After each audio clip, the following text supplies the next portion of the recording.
Country delight buffalo milk ని మా family వాళ్ళకి ఎప్పటి నుండో వాడుతున్నాను. ఈ పాల ఫస్ట్ యూజ్ నుండి నాకు దీనిపైన చాలా నమ్మకం వచ్చింది. Choose country delight and live better. ఉత్తర అట్లాంటిక్ సముద్రంలో తమ నౌకను సీజ్ చేయడంపై రష్యా తీవ్రంగా మండిపడుతోంది సార్.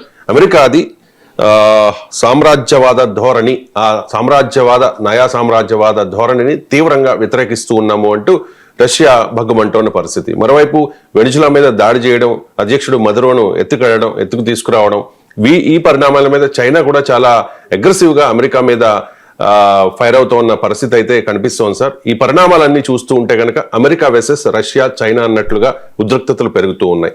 ఈ ఉద్రిక్తతల ఫలితం ఏ రకంగా ఉండవచ్చు సార్? ఏం జరిగే అవకాశం ఉంది? అంటే ఖచ్చితంగా ఒక ఆందోళనకరమైన పరిస్థితి, మీకు అనుమానం లేదు. Even America versus Russia, America versus China కాదు, అమెరికా వర్సెస్ యూరోప్ కూడా అవుతుంది. అయితే అదొక రూపంలో జరుగుతుంది, ఇదొక రూపంలో జరుగుతుంది. మీకు క్లియర్గా అమెరికా మనము 1970s మేము స్టూడెంట్గా ఉన్న రోజుల్లో 80s we use to hear this word imperialism అని. మాకు సామ్రాజ్యవాదం, అమెరికన్ సామ్రాజ్యవాదం నశించాలి అని మా ఉత్తర తెలంగాణలో గోడల మీద ఉండేది.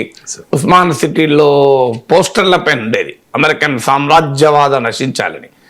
1990s తర్వాత, సోవియట్ యూనియన్ పతనం తర్వాత, సోషలిస్ట్ వ్యవస్థ పతనం తర్వాత ఈ పదాలు సామ్రాజ్యవాదం అన్న పదం ఎవరు వాడడమే దాదాపు తగ్గిపోయింది.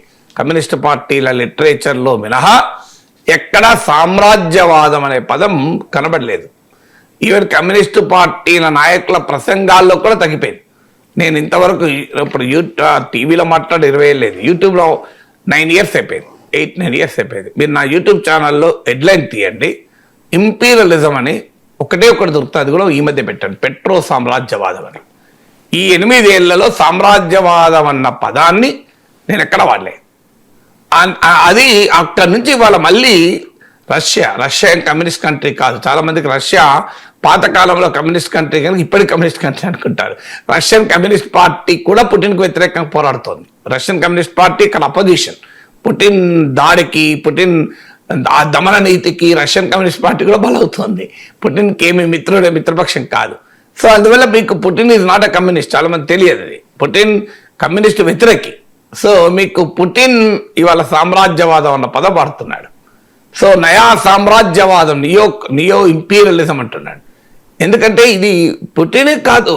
నిన్న రిపబ్లిక్ టీవీలో American one of the greatest social science scholar అయినటువంటి జెఫ్రీ సాక్స్ ఇంటర్వ్యూ కూడా చూశాను. సో ఆయన కూడా ఇదే చెప్తున్నాడు. సో అందువల్ల మీకు అమెరికన్ ట్రంప్ అమెరికా విధానాలు చూశాక ఇలా రష్యా తీవ్రంగా, ఎందుకంటే ఇష్యూ కాంట్రవర్సీ ఏంటి, రష్యన్ షిప్ను అమెరికా పట్టుకుంది, వెనిజులా నుంచి వస్తున్న షిప్ను. సో రష్యా దీనికి చాలా సీరియస్గా రియాక్ట్ అయింది. సో ఈ రష్యా మరి ఇది ఎక్కడి దాకా వెళ్తుంది, అమెరికా రష్యాల మధ్య వివాదం చూడాలి. వాస్తవంగా రష్యా హెచ్చరించింది ఆ షిప్ పట్టుకుంటే సరే మంచిది కాదని, అయినా కూడా పెట్టుకుంది. ఫ్రీడమ్ ఆఫ్ నావిగేషన్ అంటారు. అంటే ఇంటర్నేషనల్ వాటర్స్లో అన్లెస్ నీకు హామ్ తలపెట్టినంత కాలం నా పడవలు స్వేచ్ఛగా నడవనివ్వాలి. ఇది బేసిక్ సూత్రం international navigation. So international navigation ప్రిన్సిపల్స్ని మీరు ఉల్లంఘించారన్నది రష్యా ఆరోపణ. ఆల్రెడీ చైనా సీరియస్ అవుతుంది, ఎందుకంటే హ్యూజ్ ఇన్వెస్ట్మెంట్ వెనిజులాలో 2000 నుంచి 2023 మధ్య కాలంలో Chinese investment in Venezuela is to the tune of $100 billion, అంటే $10,000 కోట్ల ఇన్వెస్ట్ చేసింది.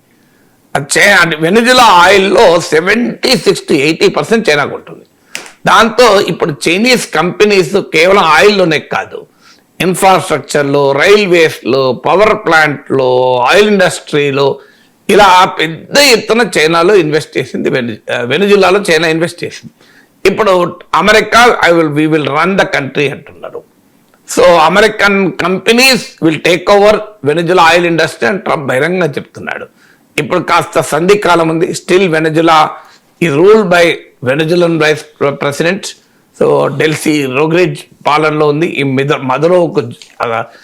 మదురో ప్రెసిడెంట్గా ఉన్నప్పుడే వైస్ ప్రెసిడెంట్. మా వెనిజులాను ఇతర విదేశాలు పాలించడాన్ని మేము అంగీకరించామని ఆమె గట్టిగా చెప్తోంది.